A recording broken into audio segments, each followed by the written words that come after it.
ಇನ್ನು ಕೋರ್ಟ್ನ ವಿಚಾರ, ನ್ಯಾಯಾಲಯದ ಮೂಲಕ ಜೀವನಾಂಶ ಪಡೆಯುವುದು ಸುಲಿಗೆಯಲ್ಲ ಅಂತ ಹೈಕೋರ್ಟ್ ಹೇಳಿದೆ. ಯಾಕೆ? ನ್ಯಾಯಾಲಯದ ಆದೇಶದ ಮೂಲಕ ಜೀವನಾಂಶ ಪಡೆಯುವುದು ಸುಲಿಗೆಗೆ ಸಮವಲ್ಲ ಎಂದು ಹೈಕೋರ್ಟ್ ಹೇಳಿದ್ದು, ತನ್ನ ಪತ್ನಿಯ ವಿರುದ್ಧ ವ್ಯಕ್ತಿಯೊಬ್ಬ ಮಾಡಿದ್ದ ಸುಲಿಗೆ ಮತ್ತು ಇತರ ಆರೋಪವನ್ನು ರದ್ದುಗೊಳಿಸಿದೆ.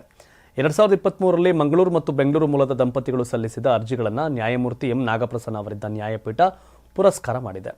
ಪತ್ನಿಯೊಬ್ಬಳು ಜೀವನಾಂಶಕ್ಕಾಗಿ ನ್ಯಾಯಾಲಯದ ಮೊರೆ ಹೋದಾಗ ನ್ಯಾಯಾಲಯ ಅದನ್ನು ಪರಿಗಣಿಸಿದಾಗ ಅದು ಸುಲಿಗೆಯ ಅಪರಾಧವಾಗುವುದಿಲ್ಲ.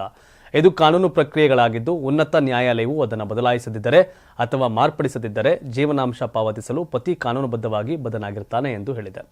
ಅರ್ಜಿದಾರರು 2007ರಲ್ಲಿ ವಿವಾಹವಾಗಿದ್ದು, ಫೇಸ್ಬುಕ್ ಮೂಲಕ ಬಂದ ಸಂದೇಶದ ಮೂಲಕ ಇಬ್ಬರ ನಡುವಿನ ಸಂಬಂಧ ಹಾಳಾಗಿತ್ತು. 2020ರಲ್ಲಿ ಫೇಸ್ಬುಕ್ ಮೂಲಕ ಸಂದೇಶವೊಂದು ಬಂದಿತ್ತು. ನಿನ್ನ ಪತ್ನಿ ಮಾಜಿ ಗೆಳೆಯನೊಂದಿಗೆ ಸಂಬಂಧ ಹೊಂದಿದ್ದಾಳೆಂದು ತಿಳಿಸಲಾಗಿತ್ತು.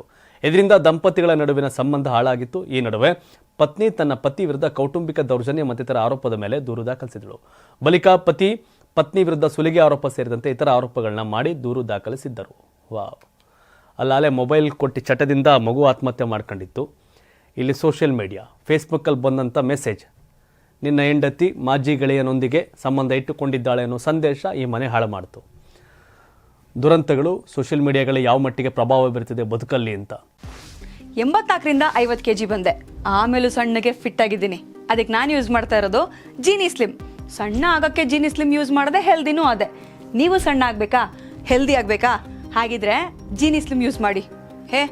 ಸಣ್ಣ ಆಗೋದಕ್ಕೆ ಯಾವುದೋ ಪ್ರಾಡಕ್ಟ್ ಹೇಳ್ತಾ ಇದ್ದಾಳೆ, ಏನಾದರೂ ಸೈಡ್ ಎಫೆಕ್ಟ್ಸ್ ಇದೆ ಅಂತ ಯೋಚನೆ ಮಾಡ್ತಾ ಇದ್ದೀರಾ? ಖಂಡಿತ ಇಲ್ಲ, ಯಾಕಂದರೆ ಇದು ಕೆಮಿಕಲ್ ಫ್ರೀ.